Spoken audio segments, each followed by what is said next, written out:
Fixed annuities for the national portion of the life insurance exam are defined by their stability and the fact that the insurance company assumes all the investment risk.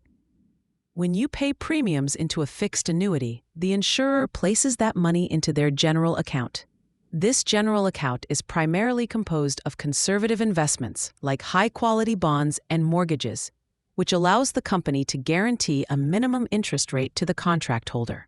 On the exam, you need to recognize that the insurance company is the one on the hook if the investments perform poorly. Unlike variable annuities where the contract holder bears the risk, fixed annuities provide a safety net for the consumer. You will likely see a question asking which party bears the investment risk in a fixed annuity, and the answer is always the insurer. Imagine a retiree named Sarah who wants a predictable monthly check that will never decrease regardless of what happens in the stock market. She chooses a fixed annuity. Even if the market crashes, her payments remain exactly the same because the insurer has guaranteed a specific dollar amount per payout period. This predictability is a hallmark of fixed products. The exam often tests your knowledge of the guaranteed minimum interest rate. The contract will specify a rate, such as 3%, and the insurer must pay at least that much. If the company's investments perform better than expected, they might pay a current interest rate that is higher than the minimum, but they can never drop below that floor. A common trap on the exam involves the relationship between fixed annuities and purchasing power. Because the payments are fixed, they do not keep pace with inflation. If the cost of living rises, the purchasing power of those fixed dollars decreases over time. Watch out for questions that ask about the primary disadvantage of fixed annuities, as the answer usually relates to inflation or the lack of a hedge against rising costs. Another trick involves the general account. Test writers might try to confuse you by saying the money goes into a separate account. That is false. Fixed annuities are always tied to the general account, whereas variable annuities are tied to separate accounts. To remember the core of this concept, use the mnemonic fixed is firm. This reminds you that the interest rate is firm, the payments are firm, and the insurance company stands firm behind the risk.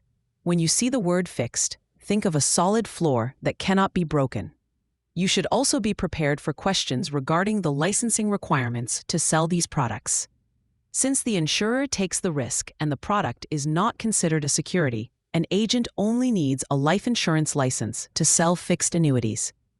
You do not need a FINRA registration or a securities license.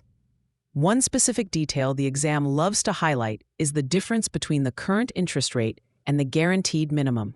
The current rate is what the company is actually paying at the moment based on market conditions, but it can fluctuate down to, but not below, the guaranteed floor.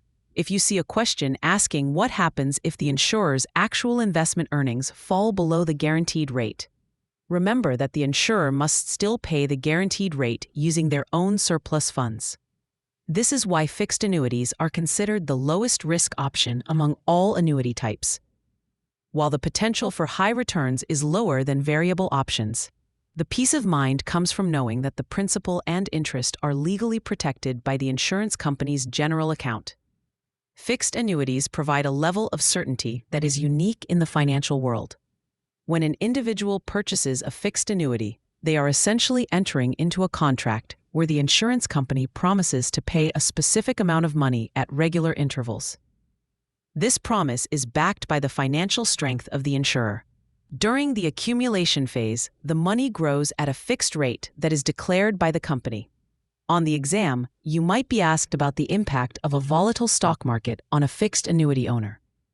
The correct perspective is that the owner is completely shielded from that volatility.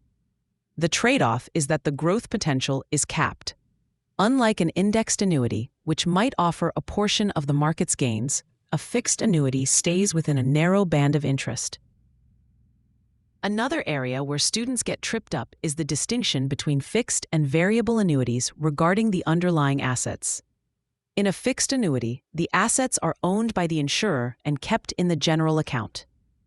Because these assets are the company's property, they are subject to the claims of the company's creditors, although state guarantee associations provide some protection for policyholders. This is a subtle point, but sometimes appears on more advanced versions of the national exam. Remember that fixed is firm implies that everything is set in stone at the start of the payout period. The insurance company calculates the payment based on life expectancy and the guaranteed interest rate, and that number is locked in. If the retiree lives to be 105, the company must continue those fixed payments even if they have paid out far more than the original principal. This is the insurance element of the annuity, providing protection against outliving one's income. Keep this focus on the insurer's obligation and the lack of consumer risk top of mind as you head into the testing center.